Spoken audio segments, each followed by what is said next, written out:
Tony to Dan.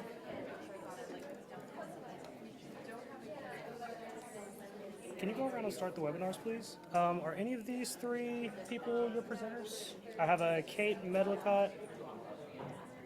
Yeah, Kate's the first. She's the one presenting first. Yeah. All right, promote the panelists, change.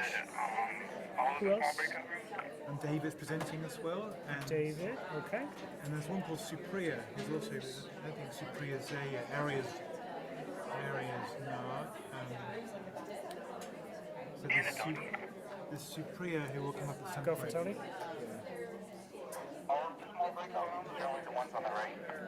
All of the small breakout rooms. I'm in Sunflower right now.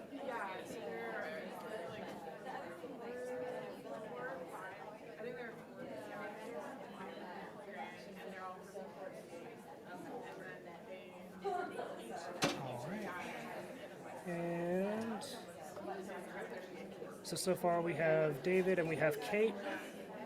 Yeah, there's one called Supriya. Okay. And she's, at some point, she should join as well. Yeah, if she just uses her original link, then I can promote her from here and just get her into the session. Yeah.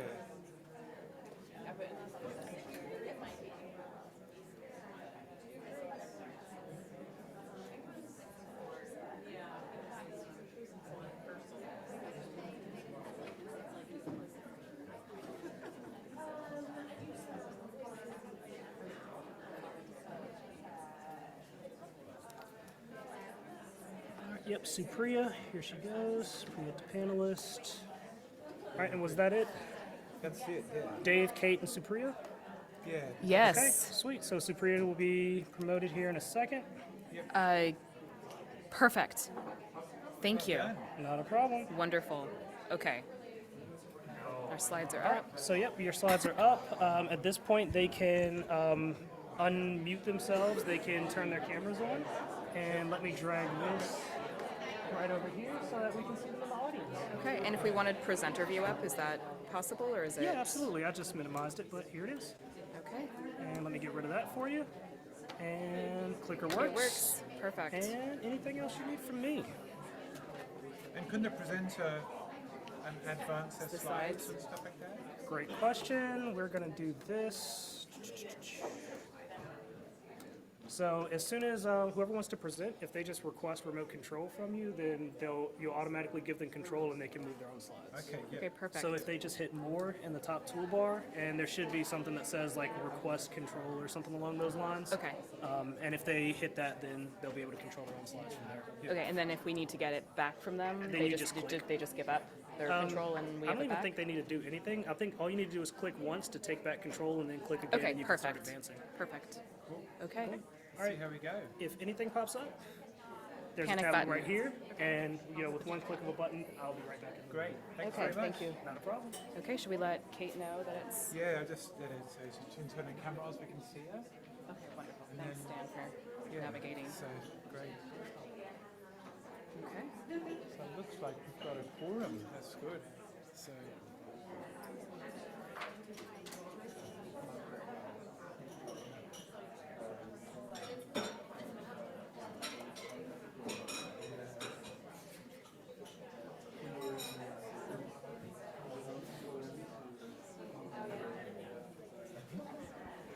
Okay, thanks everybody. We might get started. So welcome to this session on wastewater and environmental surveillance.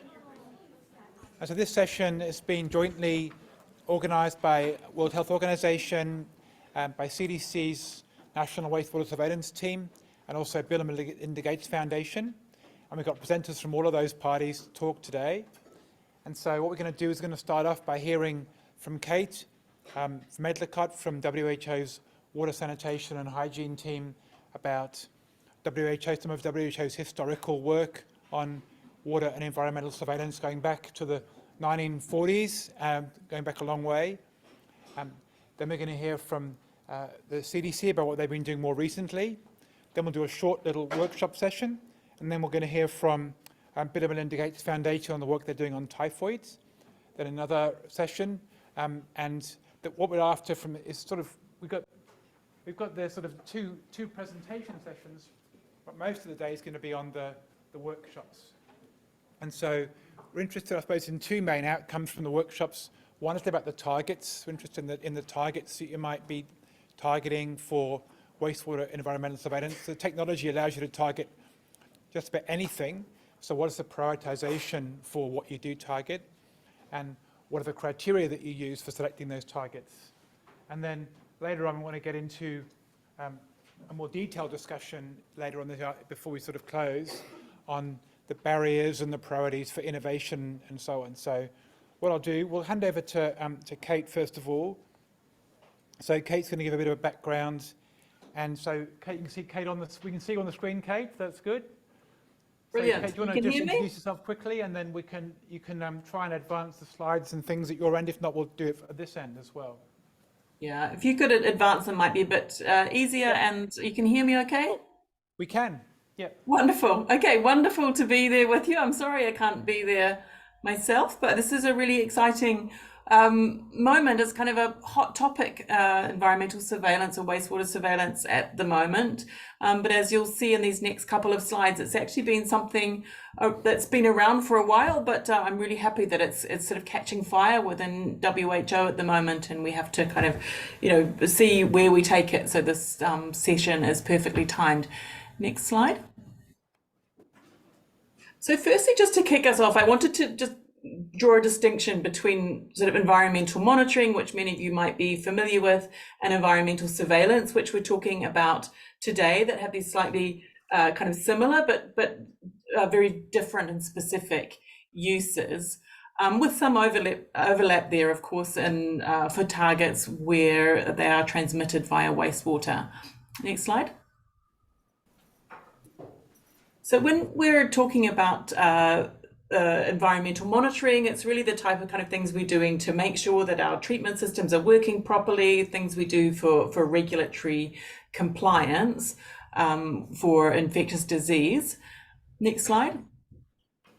But when we're talking about environmental surveillance, it's a different thing. We're trying to get a population level marker of what's going on with certain transmission of diseases within communities. So we have this kind of theory of what's shared into wastewater is kind of the key thing. And then we use a range of tools, for anything from simple culturing through to qPCR and genomics, to then kind of look at something that's telling us something we don't know through other forms of surveillance. So that might be temporal or spatial variation, all of these things you see here, and early warning is clearly a key one.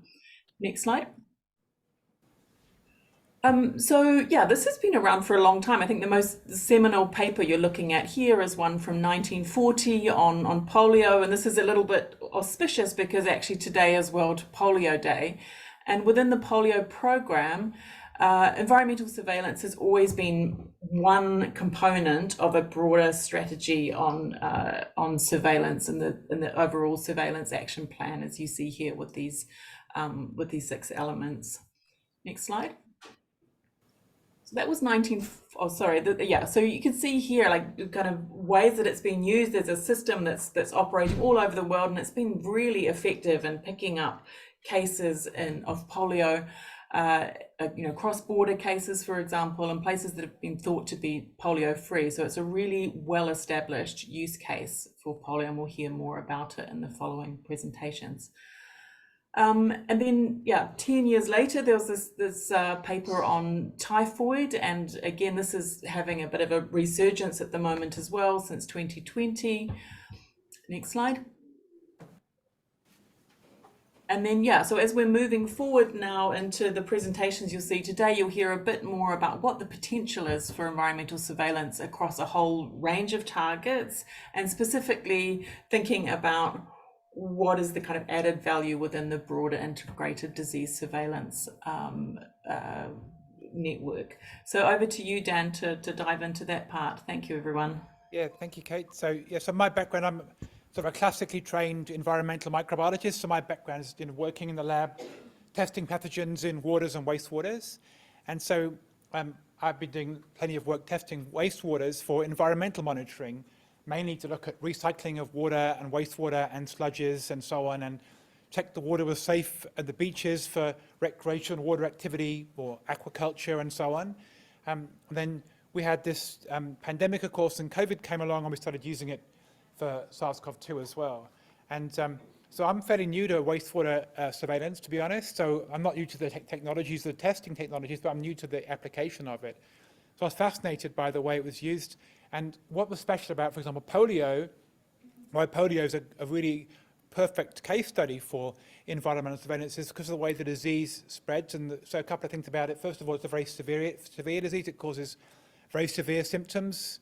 So it causes lifelong severe paralysis, can even cause death. But most people have no symptoms or have very mild symptoms. And so this is a graphic from the WHO presentation on environmental surveillance in polio. And what it shows is that you've got like a tip of an iceberg, that the acute flaccid paralysis is used as a sort of a diagnostic syndromic marker for polio disease, but most people don't get that. So if you've got lowish levels of the disease, or if you're looking for the disease re-emerging, you find it only after there's been a lot of polio in the community. And whereas almost everybody who gets infected with the virus will shed the virus in their wastewater. And so whether it's open defecation causing or septic systems leaking into the environmental waters, or whether it's sewage, it's a good marker. And the virus is also very stable. It's one of the most stable viruses in wastewater. So for that reason, it's been used for a long time, and it can be cultivated as well and measured by molecular methods. You can use either method for that. So WHO developed these standard methods, as Kate talked about before, and it's part of a global program. High-income countries and low-income countries use it alike with different purposes, perhaps, but they still use it as well. So with other pathogens, it can be more complicated. So, for example, in some cases, the symptoms aren't as severe. And if the symptoms aren't severe, for example, norovirus, for instance, is very stable in wastewater, but it's seen as it's part of the background burden of disease. We're not seeing a high level of pressure to do wastewater surveillance for norovirus, but it's still monitored routinely in wastewater for environmental monitoring, and it's a major driver for recycling and water reuse and things like that. So it's a different application. And this is an infographic based on a graphic that Ari Havelaar did from KWI in the Netherlands, looking at how, if you think about the iceberg and break it down into component parts, we showed for example, polio, the paralysis symptom as an example. Other diseases cause death, others cause hospitalization but not death. Some cause fairly mild symptoms. But clinical testing tends to only pick up fairly severe symptoms where a person's ill enough to get a test done, and there's a test taken on the person with a blood culture or a fecal stool sample or some other sample. Whereas the environmental surveillance picks up the pathogens shed in all the secretions that end up in wastewater. That includes if you cough or sneeze, or if you brush your teeth, obviously fecal, urine, skin, anything like that gets into the wastewater system. And so it's a useful marker. But it's worth noting, it's important, we've got a bottom of the iceberg is missing there. The environmental surveillance doesn't pick up what's not shed into the wastewater system. So that's important to consider as well. And so as I say, I was one of the people that was, had no experience in this at all until COVID hit. And there's a nice paper and this is from The Economist, which I just picked because it was just to show that this is in the mass media, not in a scientific journal, saying that when SARS-CoV-2 came up, it created this huge surge of interest in environmental surveillance in wastewater.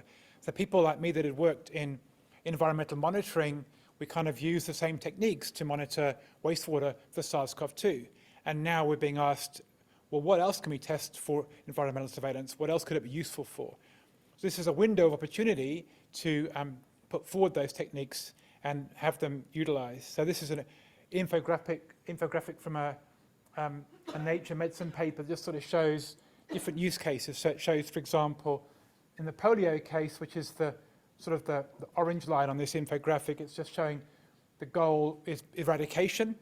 And so therefore we're interested in presence or absence of the virus in wastewater, the spatial distribution of the virus, so we know where to target, and the genomics, so we know if we're getting the vaccine strain or new emerging strains or wild type strains and things like that in the wastewater. And it shows an example for SARS-CoV-2 as well, where we're looking at, we're not going to try and eliminate SARS-CoV-2. That's not seen as a viable end goal, but we want to get some disease burden reduction. We want to get some early warning. And again, we want to look for new and emerging trends and so on. So this workshop's got two parts. Part of the workshop discussion is going to be about discussing what the targets might be, and in particular the criteria you might use for targets. So you can't read that, it's a bit too small, but we're going to go through them later on. But it talks about, if you have a long list of pathogens to start with, you might have 100 pathogens you might be interested in, or a dozen pathogens you might be interested in. With the sort of TACMAN array type devices nowadays, you can test for many things at the same time. You can do multiplexing and test for half a dozen things at the same time in wastewater. What would you prioritize? And what are the criteria that you'd use to decide? And how will those criteria be different in different contexts, globally, or different subnational jurisdictions, or different times? And so we're going to go through those later on. The other thing we're interested in is the barriers to implementation. So this is just an infographic from one of the reports on sanitation. It just shows that a lot of the world, including a lot of the US, for example, we just had some of you would have been here for the lunch presentation earlier, showing that a lot of people in the US haven't got access to sanitation and drinking water. Much of the world is unsewered, so, and even a lot of the world hasn't even got septic tanks. And so our systems are quite well developed for parts of the world that have the sort of the sewered systems, but in the unsewered area, which is large parts of the world are unsewered, what are we going to do about those areas? How do we monitor those areas? Do you measure the environmental runoff, or do we measure other things? So you can see in those examples. So we're going to go through in the workshop and discuss those as well, like what are the barriers to implementation. So before we do that, we'll hear a case study from the CDC, and then we'll go and discuss the criteria. Then we'll hear a case study from the BMGF about typhoid, and then we'll discuss the barriers to implementation. So I'll hand over to the CDC for their presentation. Thank you. Thanks, Dan. Hi, I'm Heather Reese from the National Wastewater Surveillance Program at CDC. And as Dan mentioned, we've been in discussions with WHO and with our colleagues at CDC in the Global WASH program to come up with some recommendations and best practices as we're starting to think about these multi-target systems. What are some of the similarities, regardless of whether you're sampling in environmental settings or whether you're actually using wastewater?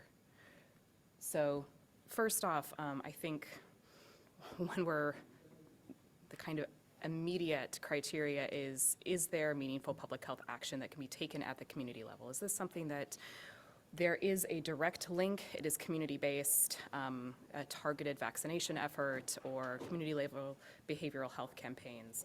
And then second, what is that associated burden of disease? Is it sufficiently prevalent? What's the temporal and geographic distribution of cases? What are those high-risk groups, and how well do those align in your jurisdiction that you're considering implementing this? Is this really a primary target of interest in the affected community? Third, one of the biggest ones here, is that pathogen, is the genomic material shed into wastewater environmental waters?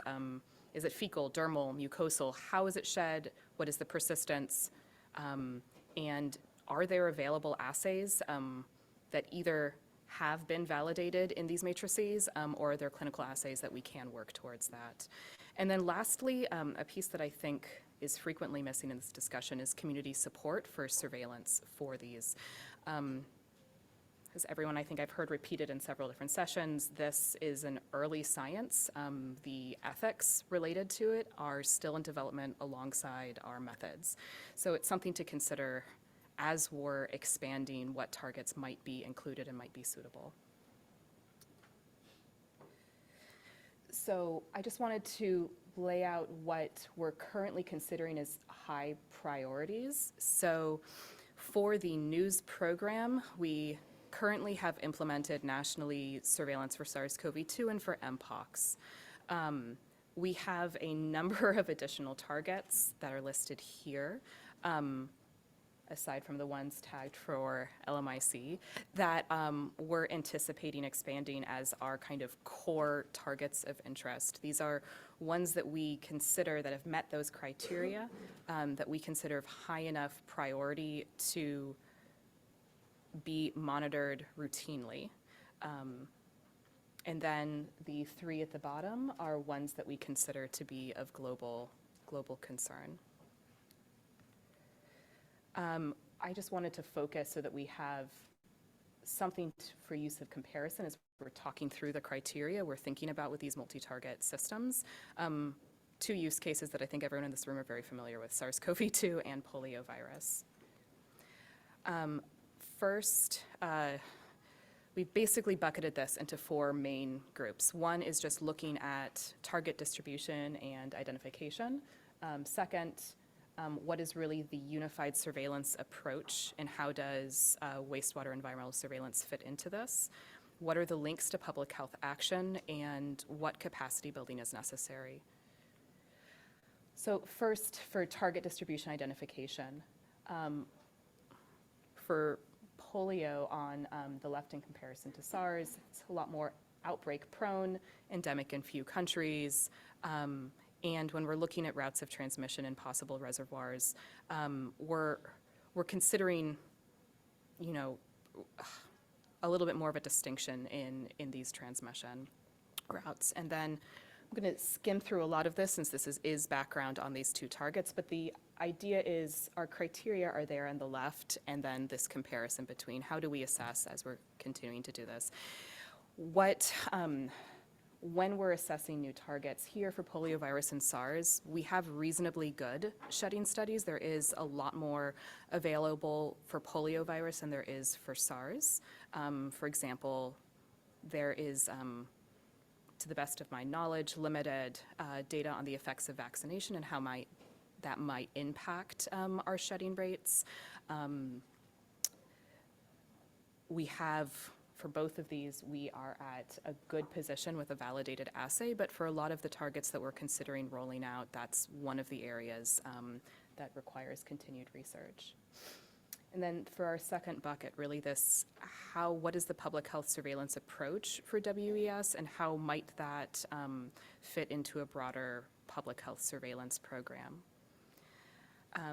Again, surveillance objectives are completely dependent on local prevalence, on the resources available, on the public health priorities in that jurisdiction, how that aligns with the population covered. However, there are common public health surveillance priorities for each of these targets that are target specific. Both Dan and Kate mentioned for poliovirus, it's really aimed at this early detection. For SARS, we're again in a different place, early detection for anomalies. What are those? And by that I mean epidemiologic anomalies. Where are we seeing surges? Where are we seeing spatially and temporally distinct anomalies? And how can we use those to target our resources? For both, there's an interest in tracking circulating serotypes. Slightly different aims again there, but how that links to our sampling strategies is another key piece. And when we're thinking of multi-target surveillance, it's trying to find the linkages between each of these so that we can simplify our sampling strategies, our multiplexing capacities as much as possible. Currently, optimal sampling strategies need to be established. They're always going to be limitations on the logistics, on the context dependent. So for SARS in the US, we're currently recommending twice weekly sampling because that's what has been kind of that sweet spot for being able to detect the inflection points, those epi anomalies. And for poliovirus, very different surveillance objectives, very different frequency approach that seems to be needed. And then finally, integrating this into an existing surveillance approach. So what other data sources are currently existing and what are the linkages to be able to compare these in real time to be able to make that link to public health? action.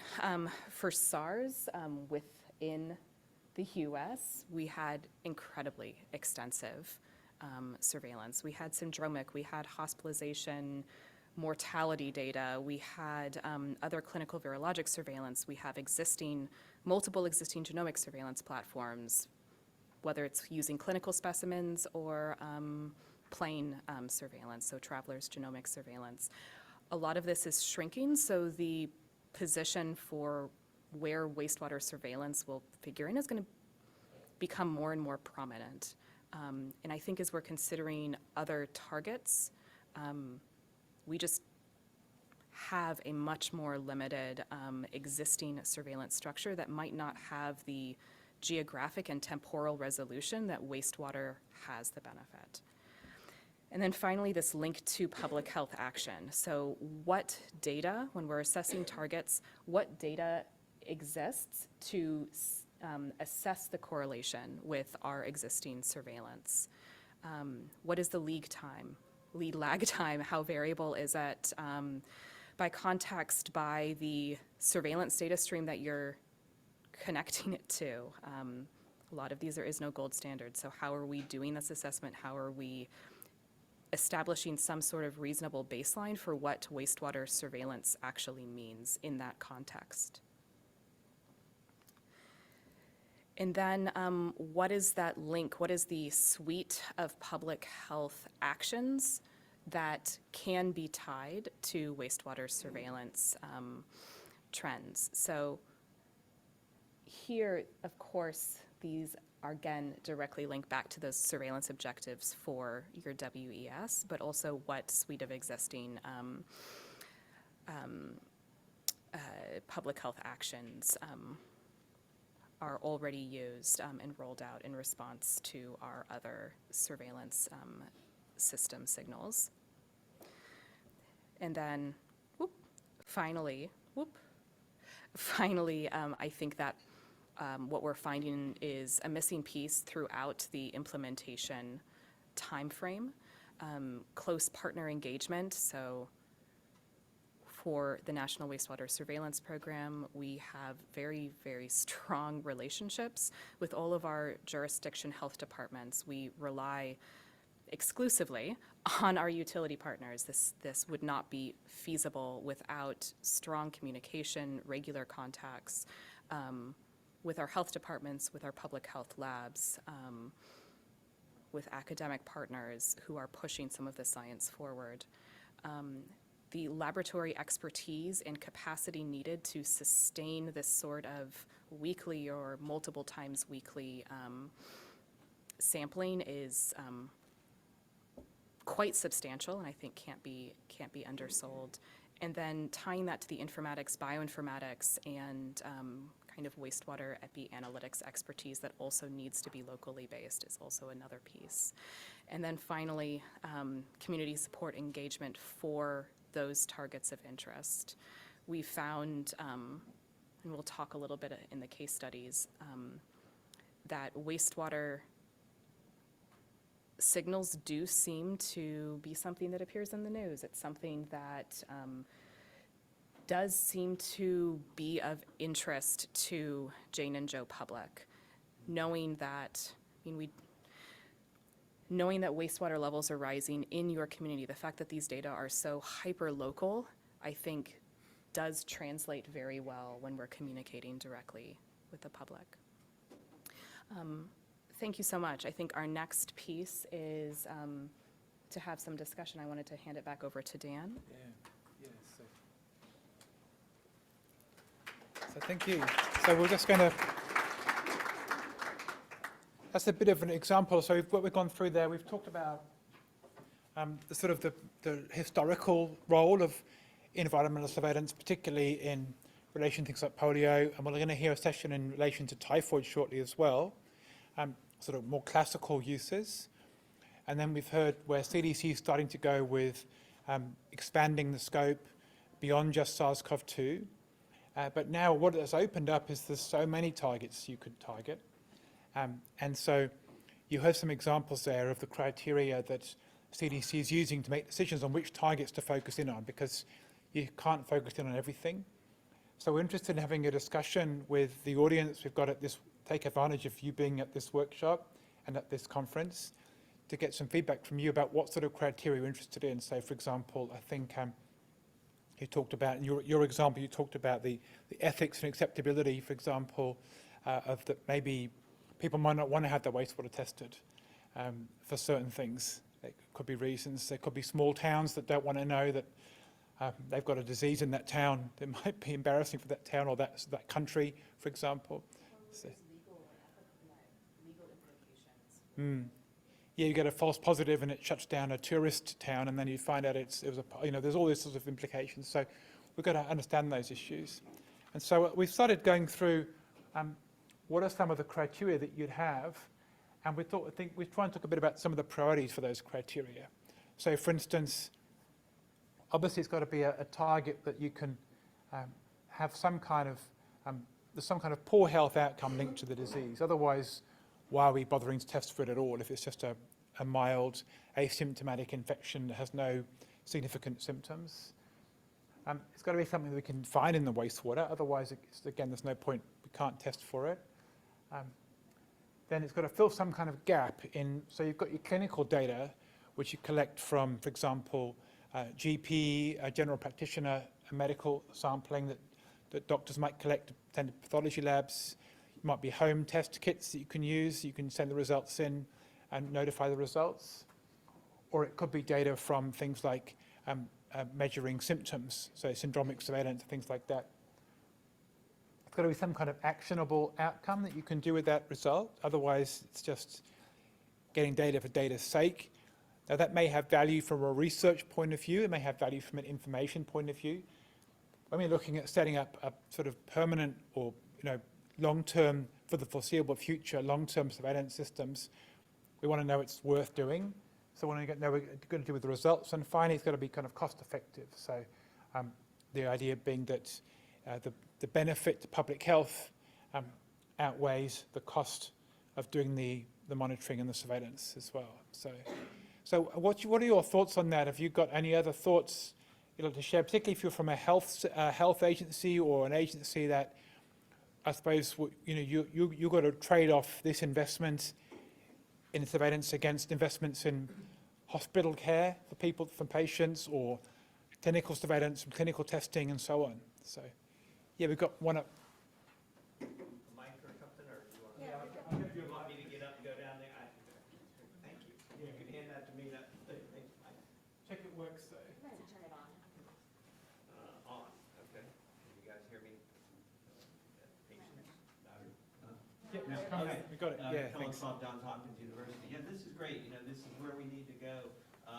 And if we use the example that's been the example du jour of the past 2 years, it's been SARS coronavirus 2. But one of the challenges I find that is, the methods that we use are all over the map, and then uniformly deciding what's going to be appropriate and what bar we'll set for getting information in, because within addition you can have negatives or you can have this cross. There's so many variables that we're working on the fly, so to speak, even though it's been established practices. I think that needs to be front and center in some way, and I know different groups have worked on this, because when we translate it down into the policy and action at the city level or the community or state level or country, how that information is disseminated gets diluted if we don't have uniform approaches. So I'm just a little concerned that we're jumping the gun perhaps a little bit before we really can kind of establish guidelines on this. So I think it's great seeing polio in 1940, right? And so they did gauze pads in there. We're back to gauze pads in the wastewater. Yes. So Yeah. that's one comment I have. I have others too, but I want others to have that opportunity to discuss it. No, that's good. We got a lot of pushback from standardizing methods. People like their own way of doing things, and they also wanted to be able to innovate. But at the same time, the message from the health departments was we want a standard methods we can compare over time. So there's a really awkward tension there. So I think it's important. I'm glad you raised that. Yeah, so I think you mentioned, Heather, you've got to have a method that works. But to be useful, maybe the method's also got to be normalizable, standardizable. So one of those things is you take the uniform standards like approach. So they're doing this for the CDC is pushed for Yep. Legionella and elite testing that a certified lab says that they'll send it out to others to meet basic standards, and you can improve on that. But Yep. you have a core of doing that. Great, thank you. Are you messenger or are you gonna have a runner? Oh, thank you.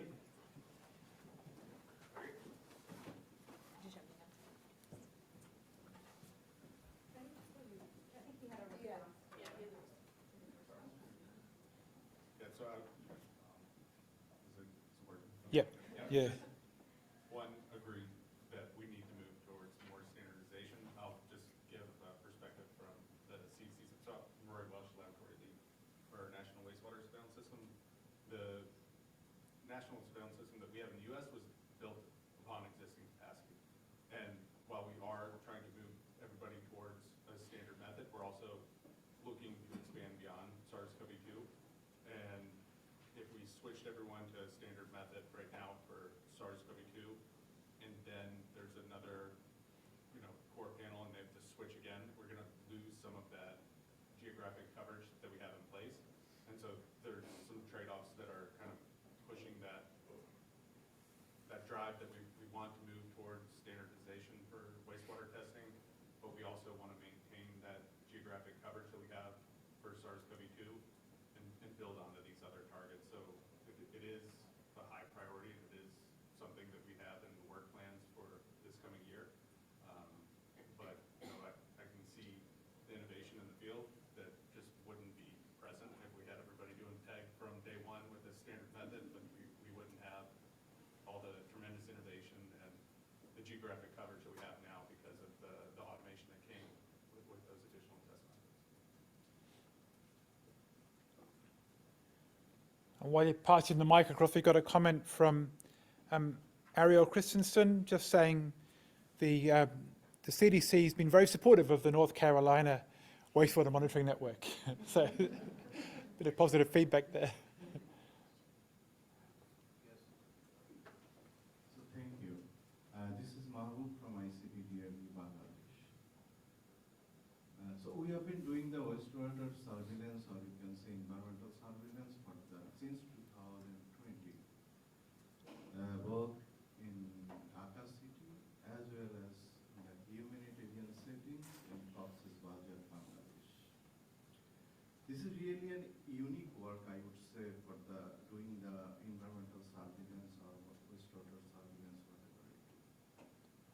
There are a couple of issues that maybe need to discuss because we all are trying to establish that wastewater surveillance can make some changes and do something really supplement the clinical surveillance.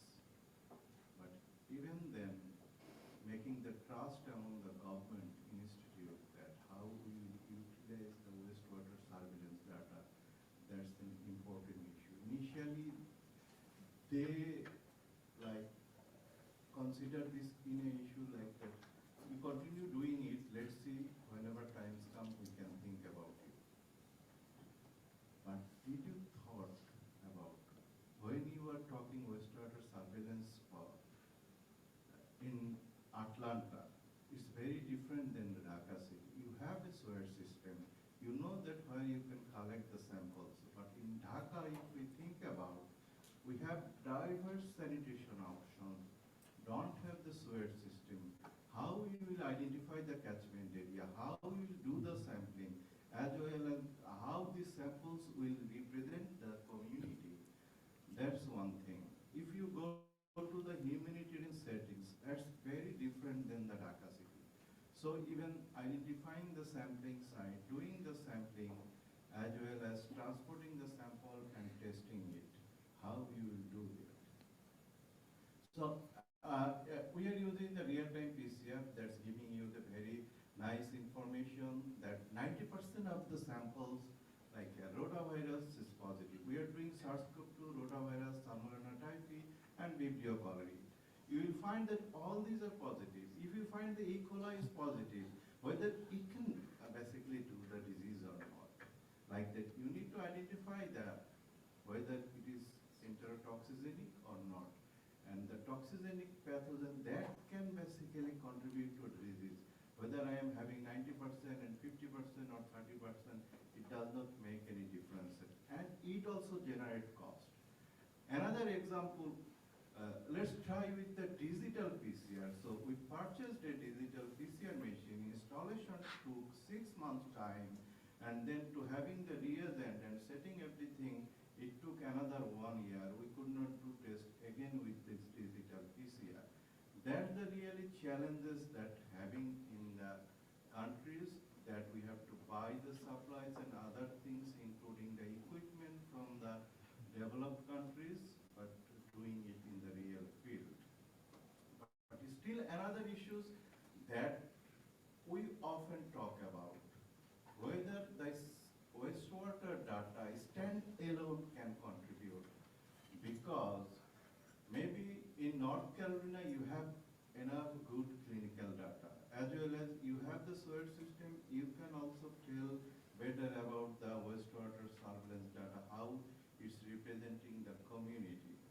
But even then, in a country like where you don't have any good clinical data, and you can compare with the wastewater surveillance data, if you want to see the trends with clinical data as well as with the wastewater data, it will make a big difference because you don't have the correlator. So how you will basically correlate with that, as well as if you want to build the trust to the government, so like you need to at least as a proof of concept, you need to show really that works and that can supplement.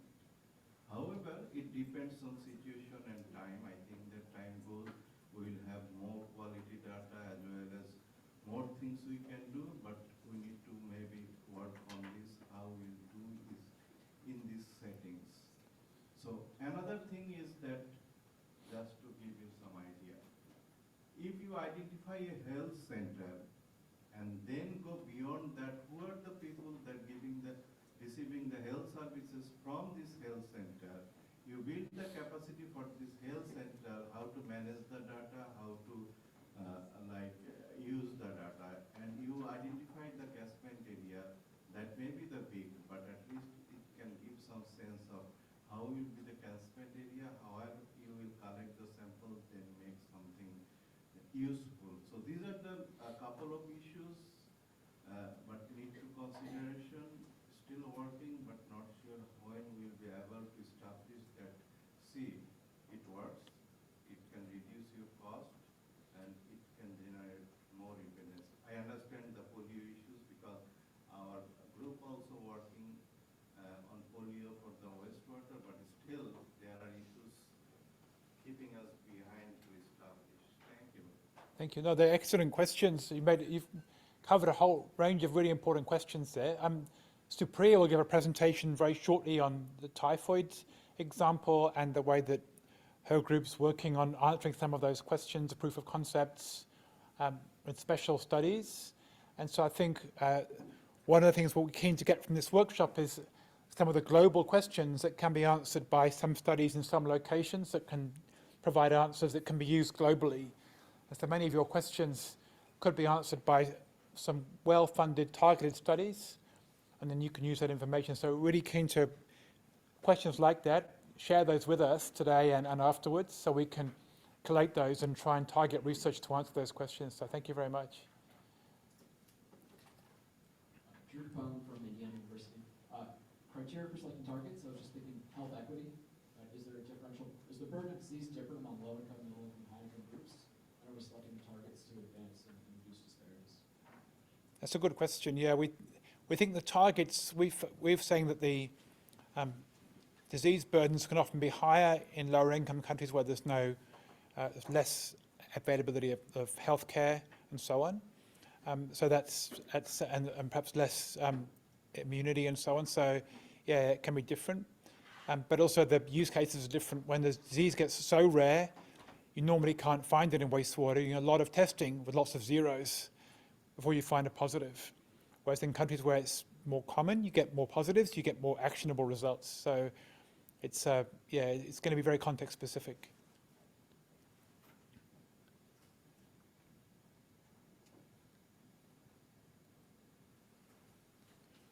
Thank you.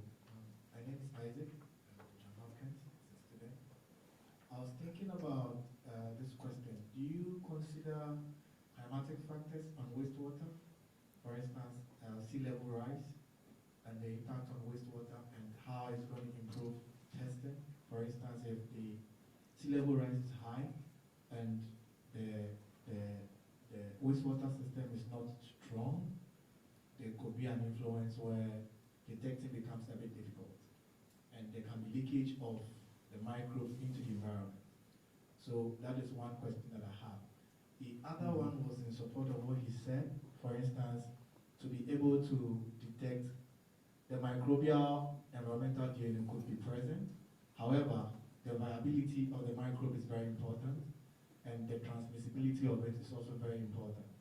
Whether everyone probably caught COVID, maybe shared the DNA into the environment, is it viable enough to be able to transmit? Those are some of the major questions that I wanted to point out. Finally, I was looking at how the testing is done. Is there any consideration of culturing to see whether they are viable microbes which can then transmit? That's the final question.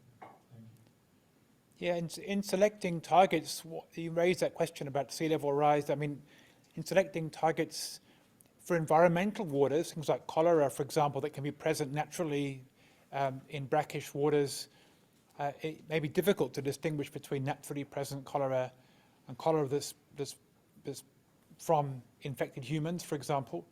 So that can affect the way you'd select that target and what you'd look for and how specific you have to be.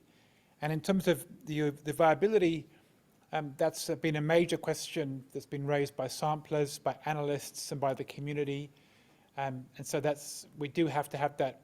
It might not affect whether or not you test for the organism, but it certainly affects how you communicate the results to the public. And the people taking the samples, the wastewater workers, the plumbers, sanitation workers, and their perception of the risk. It also affects maybe people working with sludge and recycled water, reclaimed water, and their perception. They could be afraid of water if they know there's these things in that water. So how we communicate, that's really important. So they're all really good questions.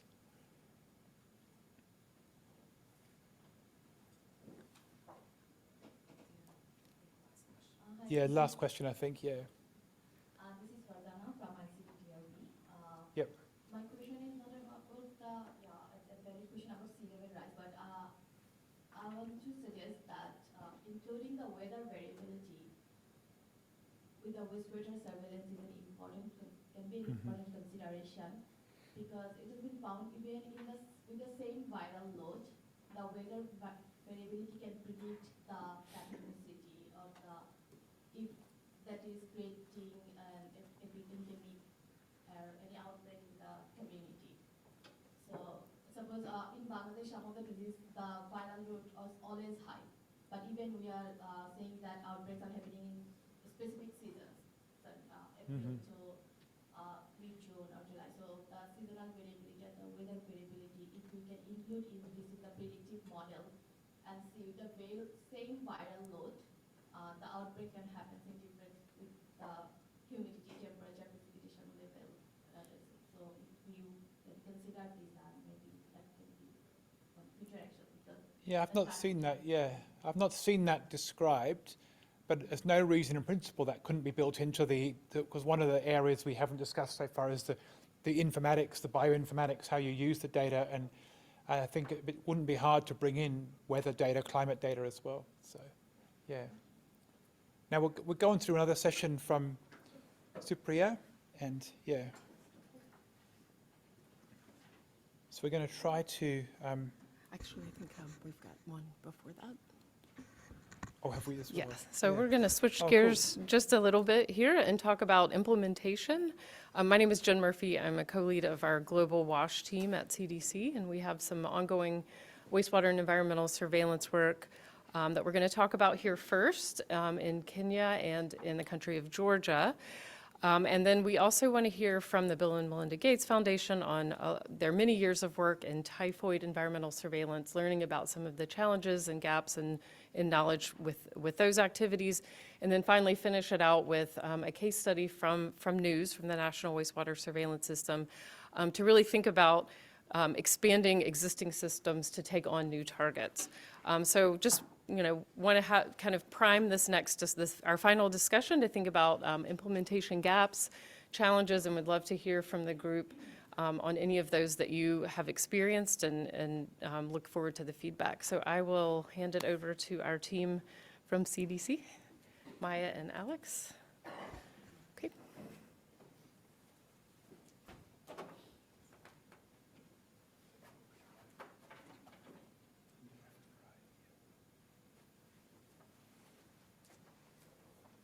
Okay, great.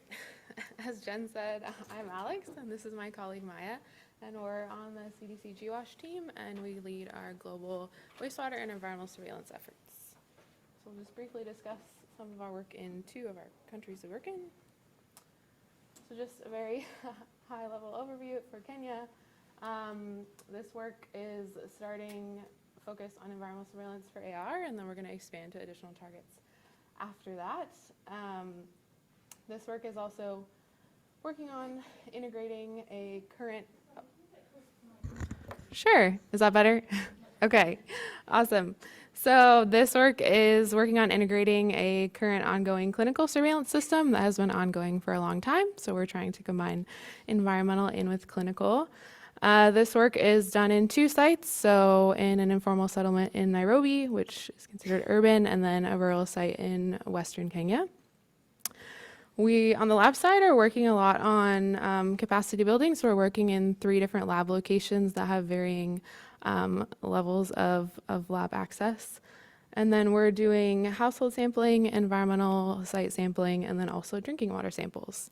And then on the epi side, we're combining these samples with household surveys and, of course, data analysis. And ideally, long term, once we figure out this first step, is expanding to pit latrine sampling. So just some high-level implementation challenges, as a lot have already been brought up. Logistics is always a challenge, especially when working in multiple sites across the country that can be both rural and urban. So sample collection and processing, especially if you have different steps in your lab processing that may need to be conducted in a BSC, you may not find that level of lab in certain areas. So working around those challenges. And then laboratory capacity. So there are a lot of clinical laboratories in both locations. However, as I'm sure a lot of us are aware, environmental micro requirements may be a bit different and may not always be the best to combine in clinical labs. And then, as has also been mentioned, we're also working on combining data systems for this project. So, as I mentioned, there's a very robust ongoing clinical surveillance system, but we're working on getting the ability to add environmental sample data into that system, which is a work in progress. And now I'll pass it to Maya.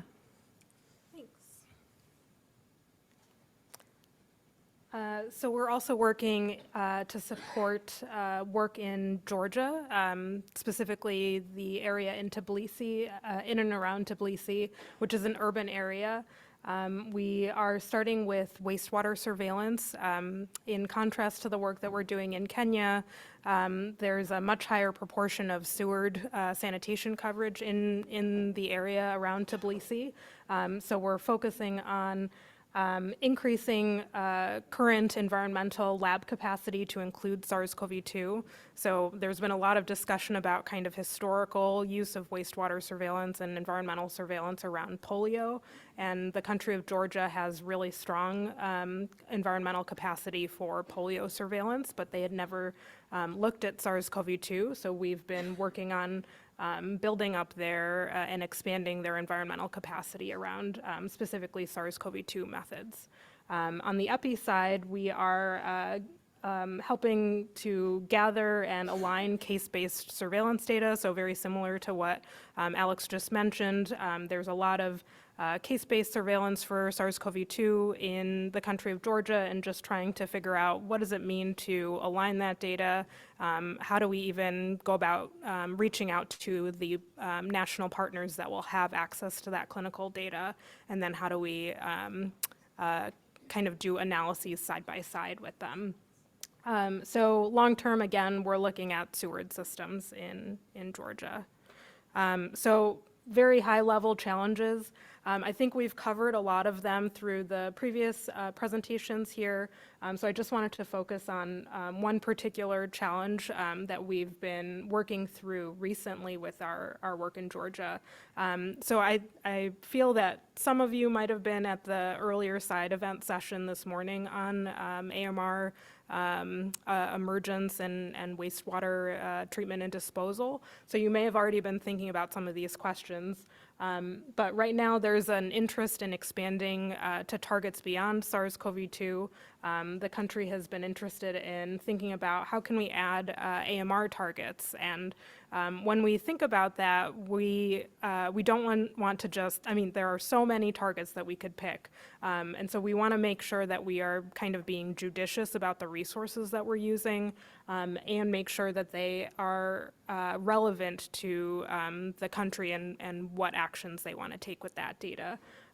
So the first step that we have taken is to think about what is the national AMR plan and how might we align the wastewater surveillance data with that national plan. Oftentimes the national AMR plans are really focused specifically on clinical surveillance, and so there's not a kind of one-to-one comparison or translation. So really kind of thinking through how can we align that clinical surveillance with wastewater surveillance. The second is just trying to think about what AMR targets make sense for this country or this specific setting specifically. So not every pathogen exists in every setting. Different kind of bug-drug combos are used in different settings, and so we're just trying to think what would make specific sense in the country of Georgia. And then finally, we think about the interpretation challenges with AR genes. So let's say that we go ahead and start testing for AR genes. What does that mean for us?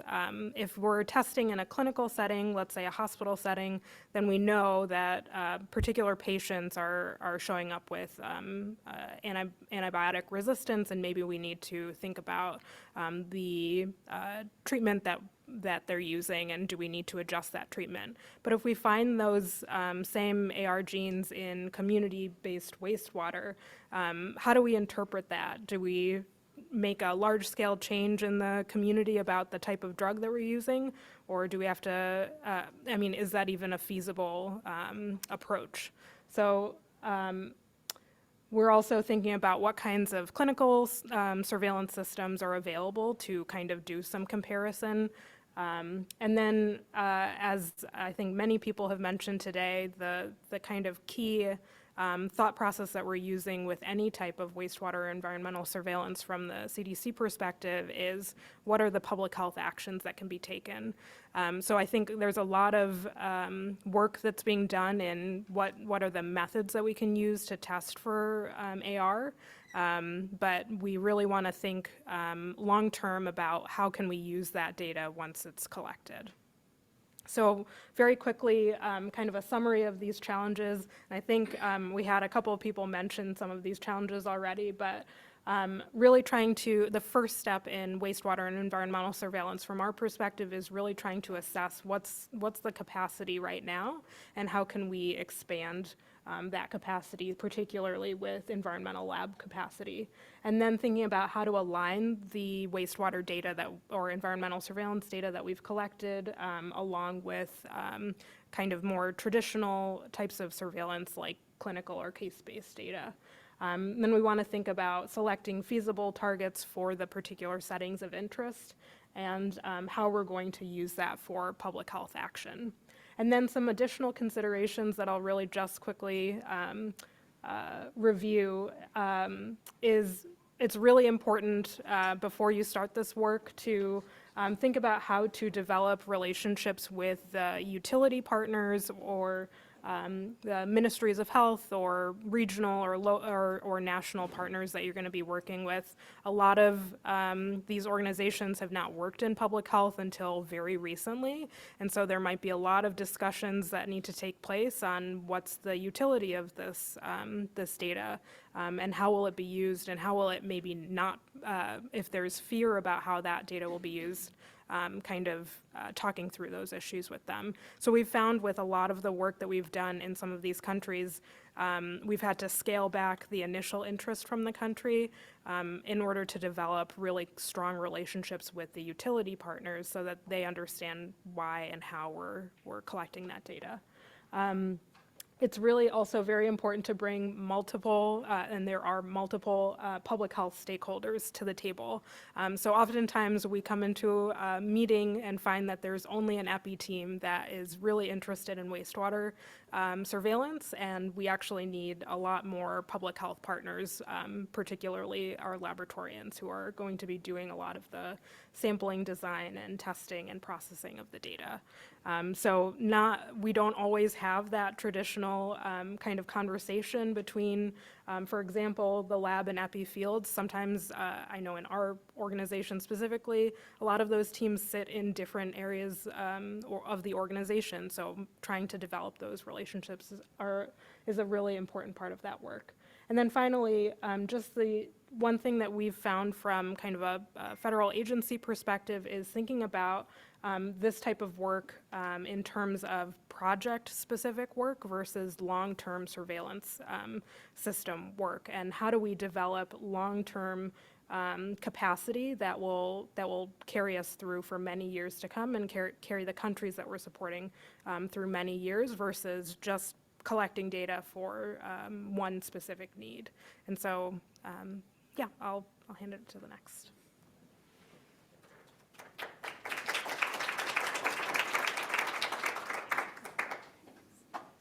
Okay, we have an online presenter. Supriya, can you hear us?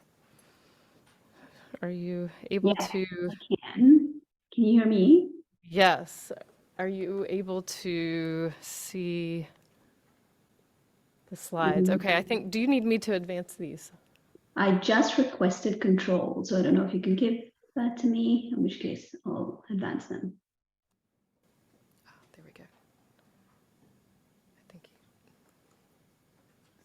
So we stop share, and then Supriya, so yeah. So now you try and share, Supriya. So Supriya, if you try and share. Oh, I'm going to try and share. I see. Yeah, we've stopped our share, so you try and share. So, just a second, I'll need to pull up the slides. Oh no, I think we can. Let's just go back. So we have our slides that are shared. She just needs to request control, and then she should be able to navigate. Yep. So can we just go back to where we were before? Yeah.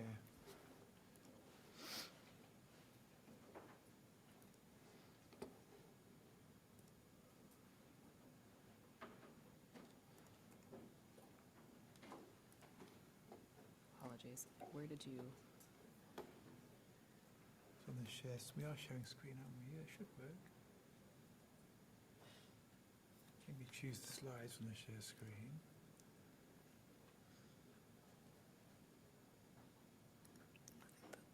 Was this it? Okay, I think that's great. Right. Yep. Yeah. Okay.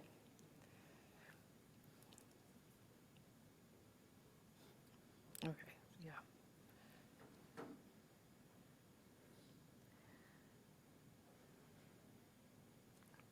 Did you see that request?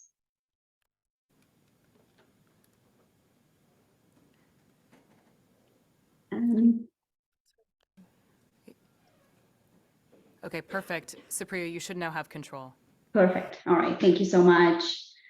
Yeah, my name is Supriya Kumar. I'm sorry I'm not in the room with all of you, but it is great to have this opportunity to talk to you. I'm from the Bill and Melinda Gates Foundation in Seattle, and I'm going to talk to you about some typhoid environmental surveillance work we've been supporting for a few years now.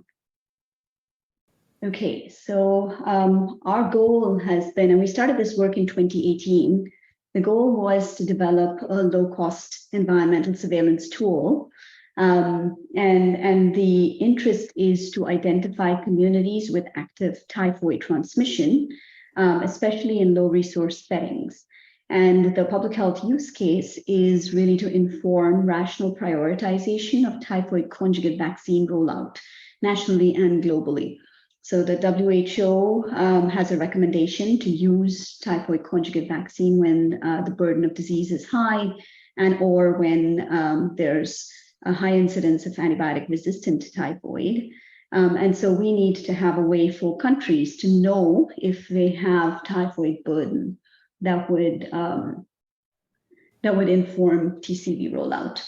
So our current state of the world is shown over here. If you wanted to inform a country about TCV introduction decision making, they need to know they need to have some idea of typhoid burden.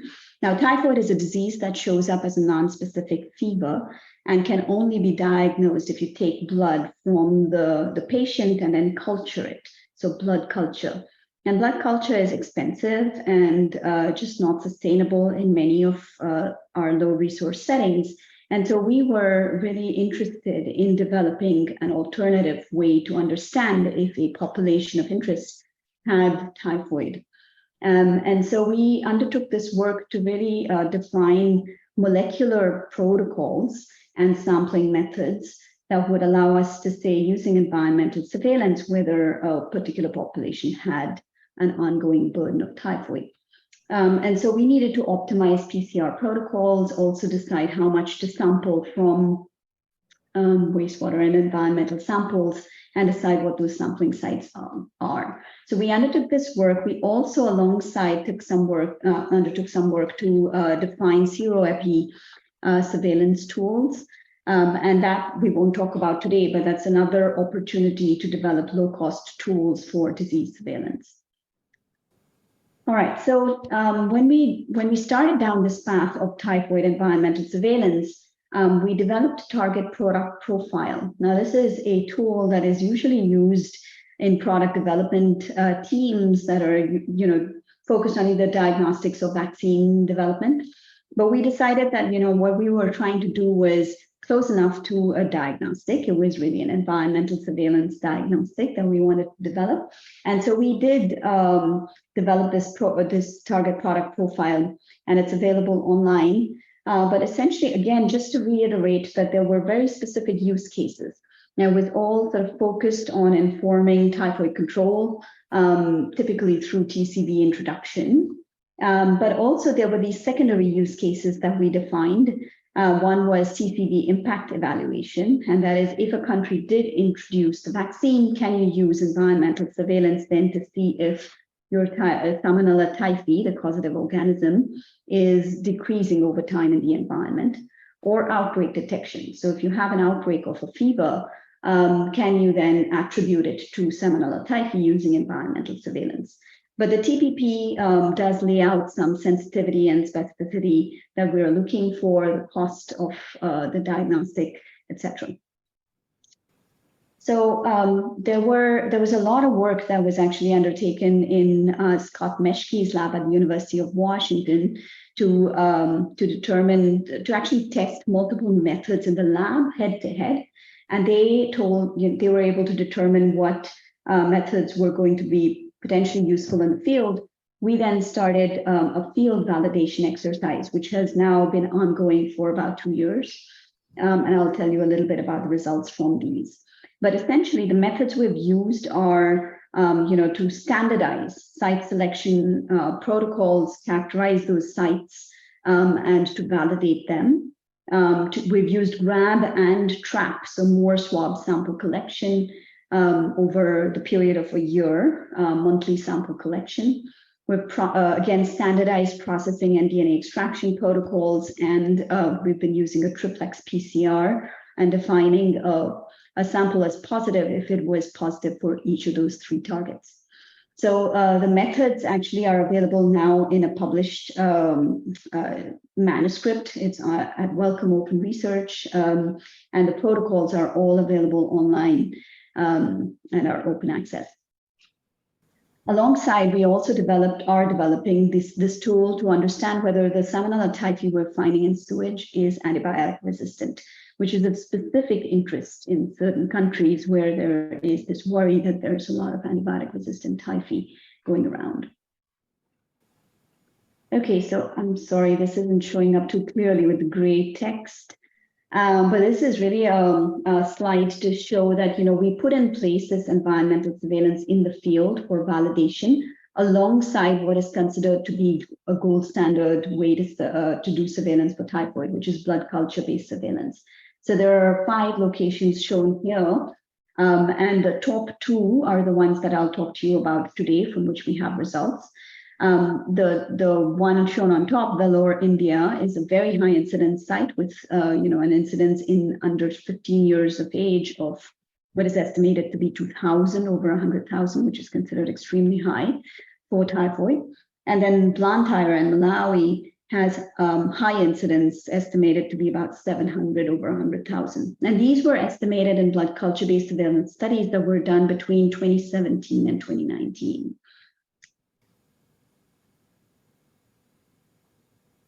Okay, so this is my only results slide. So let me try to walk you through it.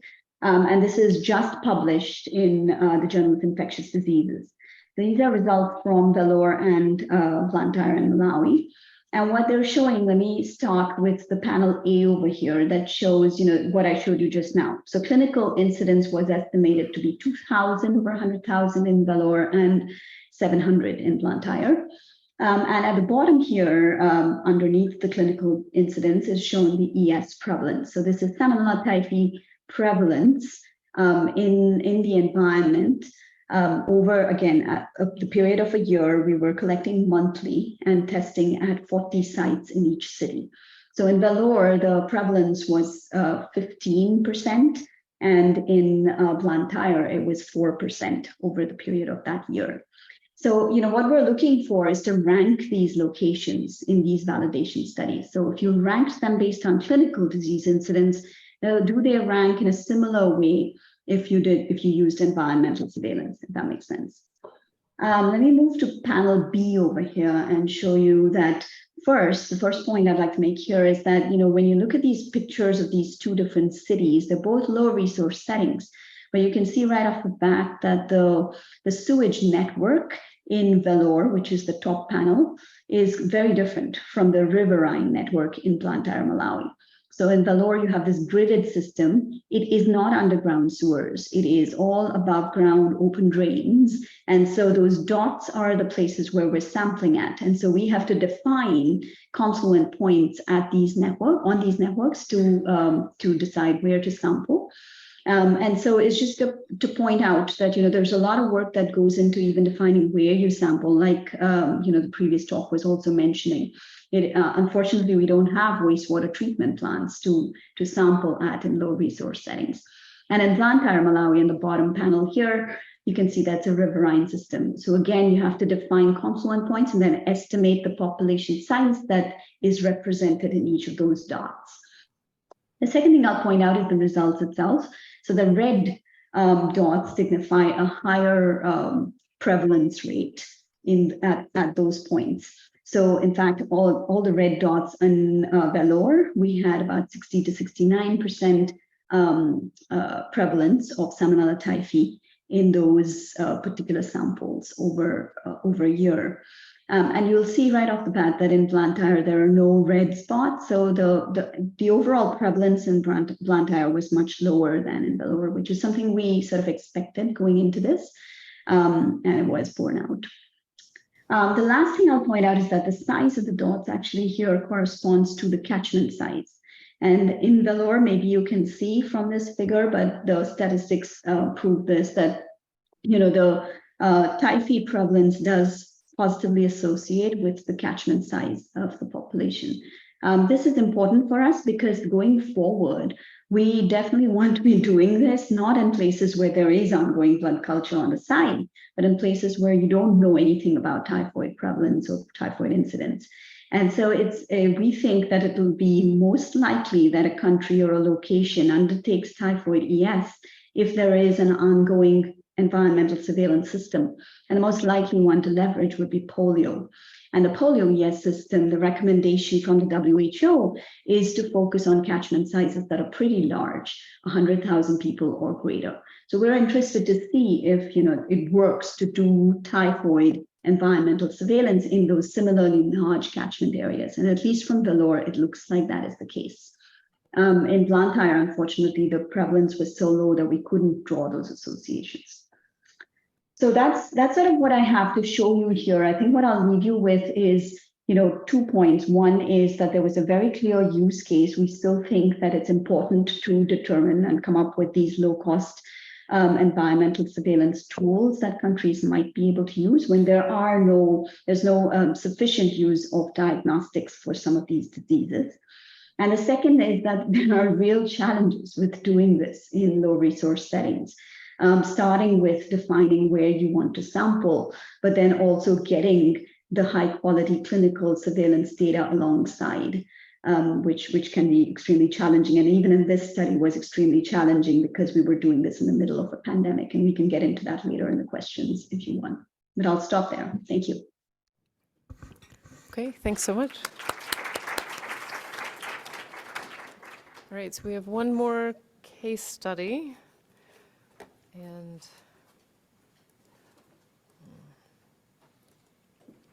I'll be honest, I don't really know how to make this not do this. Gonna try to. I'm gonna let you guys do that. Yeah, it should just. You should be able to just click. I think we're doing it. Okay, yeah, that looks good. Do that. What that now? Yeah, that should work. Okay, thanks. Yeah, Great. no worries. Thanks.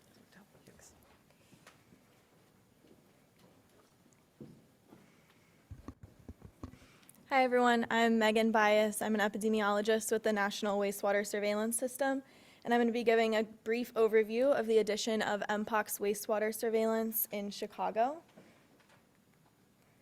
So the 2022 MPOX outbreak began in the United States in May of 2022, and cases peaked in August. CDC worked with a commercial contractor to rapidly validate the MPOX wastewater assay and implemented testing at about 500 sites nationwide in early October of 2022. In April of 2023, the Chicago Department of Health identified a resurgence of MPOX cases. And as you can see from the chart to the right, cases peaked in late May. And CDPH rapidly implemented prospective and retrospective MPOX wastewater testing in May and began collaborating with CDC News regularly to discuss and interpret results. So of course there were some challenges with implementing wastewater surveillance for this new pathogen. So some of the challenges around adding MPOX wastewater surveillance in Chicago included data interpretation and determination of public health action and clinical case correlation to upstream wastewater sampling sites. News and CDPH met regularly to discuss interpretation of intermittent and consistent wastewater detections in the Chicago area, and CDPH conducted outreach and vaccination campaigns in areas with multiple detections. Correlating clinical cases to wastewater detections at upstream sampling sites was challenging, due in part to the high population mobility in the Chicago area. There were instances where we saw wastewater detections with no recently reported resident cases, indicating either someone shedding monkeypox virus traveled into the sewer shed, or that there was an undetected or unreported case in the area. One of the key successes of this case study is the leveraging of an existing surveillance system to limit additional expense and logistical needs. The city of Chicago was already testing for SARS-CoV-2 at sampling sites across the city, so they were able to quickly adapt to add MPOX testing for the samples, and we're able to also add additional sampling sites as needed throughout the city with limited additional expense and logistical barriers. So as I previously mentioned, the cluster was identified in April, and CDPH began wastewater MPOX testing in May. So since they had already been sampling, they were also able to retrospectively test samples for MPOX virus to get a better understanding of the beginning of the clinically reported cluster. And shortly after CDPH began wastewater testing for monkeypox virus, there was actually a large event with added concern for increased new introduction. And the increased MPOX wastewater surveillance coverage allowed monitoring of possible spread MPOX spread surrounding the event. So to quickly wrap up here, while Chicago now sees low MPOX weekly incidence rates, there have been continued intermittent MPOX wastewater detections in the Chicago area. And CDPH has been submitting mpox data to news since May and continues to provide weekly updates. And current mpox wastewater detections across the United States can be seen on our news public mpox webpage, which is updated weekly. And I think we're going to transition into discussion now.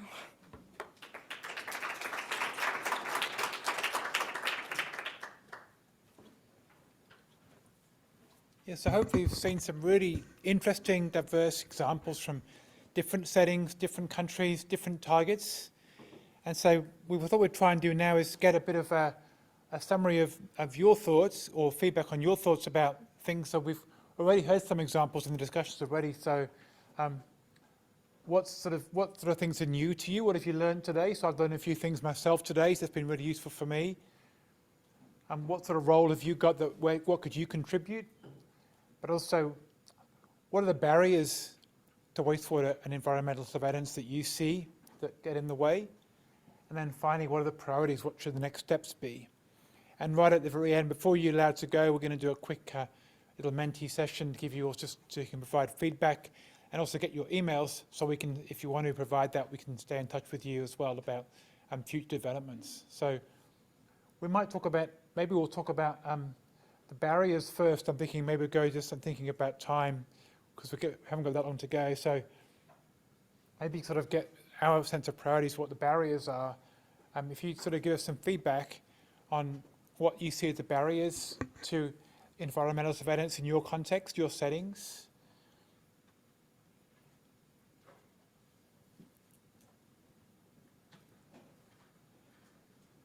I guess I'm curious because for SARS, there was a lot of buy-in from public health agencies because of the strong relationship with clinical testing data. So if there are targets where maybe just because of the nature of clinical testing data, there isn't really a great relationship, how can we still have good buy-in from public health agencies?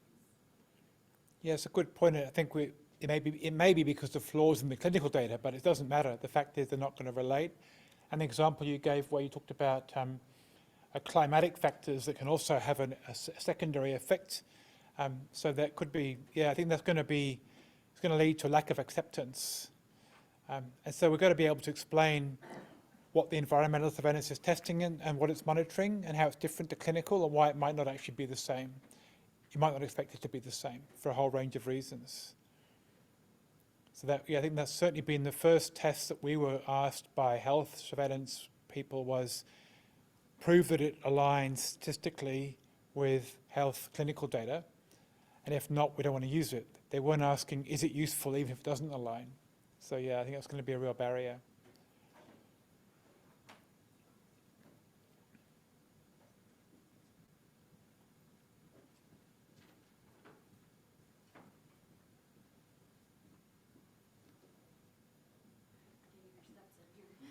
I'm Ariel Christensen. I'm the Deputy Director of the North Carolina Wastewater Monitoring Network. So I can only really speak for North Carolina.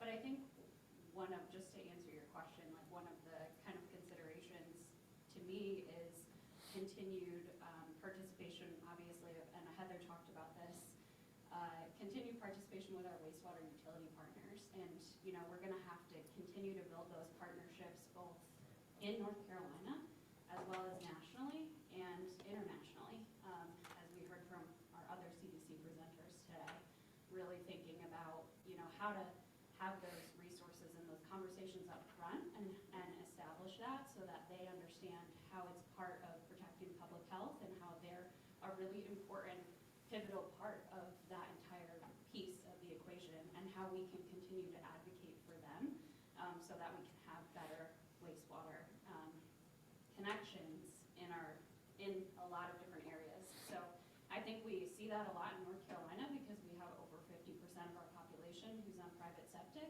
just here in North Carolina, so it's not even globally, you know, as well. So we can use some of the lessons and things that we're trying to work on in North Carolina, I think, to apply in other global settings. And Heather also mentioned this, which was the public buy-in as well.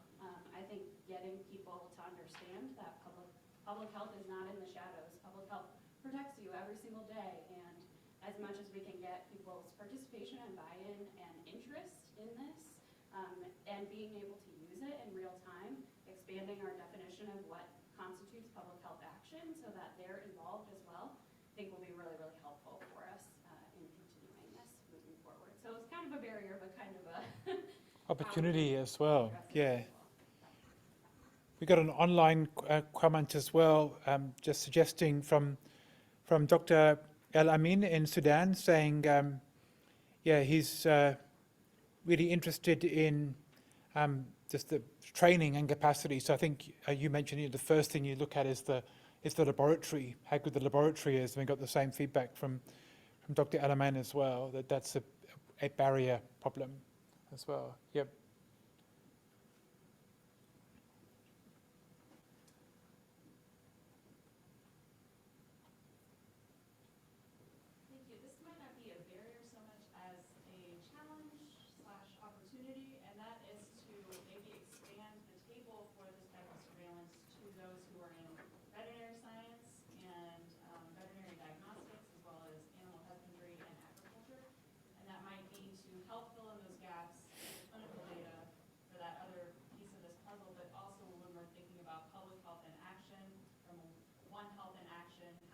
our data, for example, benefit our, practitioners on the kind of other side of this.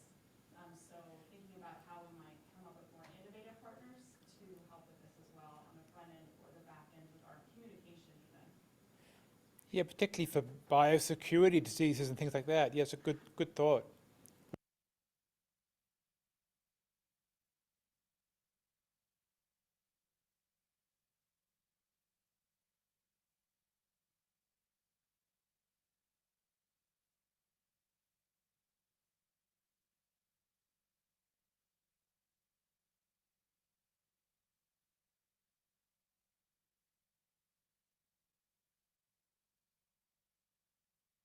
Not be the same.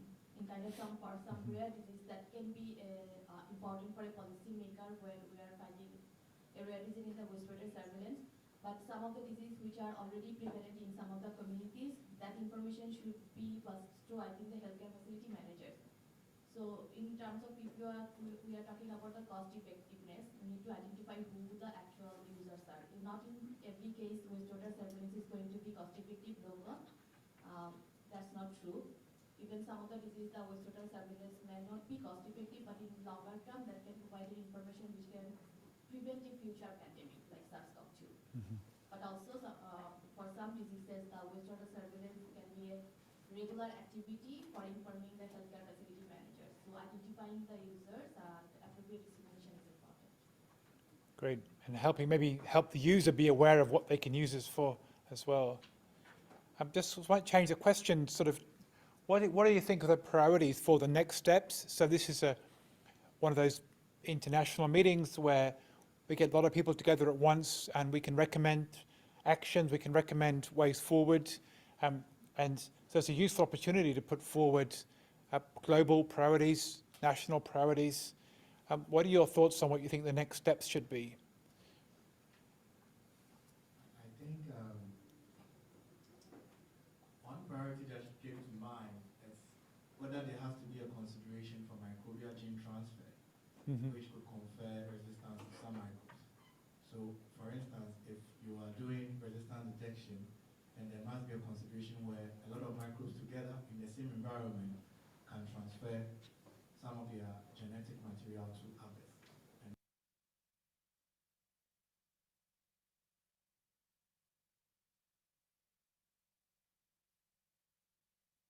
I'm looking at the time because it's 3 o'clock. Probably have one last question while people are thinking about the last question. We'll just go to. David's set up from CDC set up a Mentimeter for us to just capture a few final questions from everybody in the audience. So if you have not had a chance to say anything, you can drop a comment in there. You can go to menti.com, just the menti.com website, and type in the code number, or if your phone will read it, you can use the QR code and go through a few questions. While we're doing that, any more comments about priorities or next steps that you see as things that are next actions.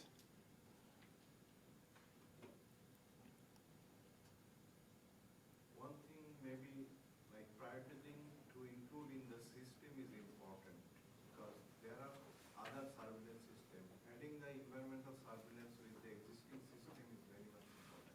So integrating the environmental surveillance into the existing surveillance systems, yeah.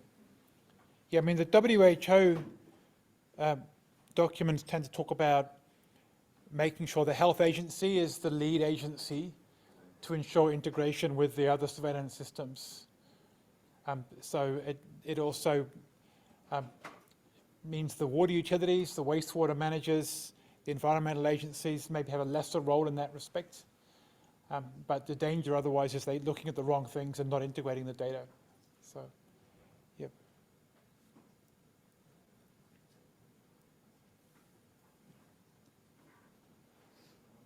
Thanks. I think one other priority is considering WES as a One Health problem. Yep. It will help solve the other puzzle. Just as she said, it's very important. If we ignore the animal contribution to it, then we will miss something in the future. Good point. Yep. There's a lot of animal waste in wastewater too. So, all right, great. Well, I think just looking at the time, we might wrap it up there. But thank you ever so much for asking such great questions and providing such great. I learned a lot myself today from the questions that you asked and the thoughts that you shared. And if you drop the email in there, and David will keep that on record, and we can sort of stay in touch with you as well after this session. So thank you very much, and enjoy the rest of the conference.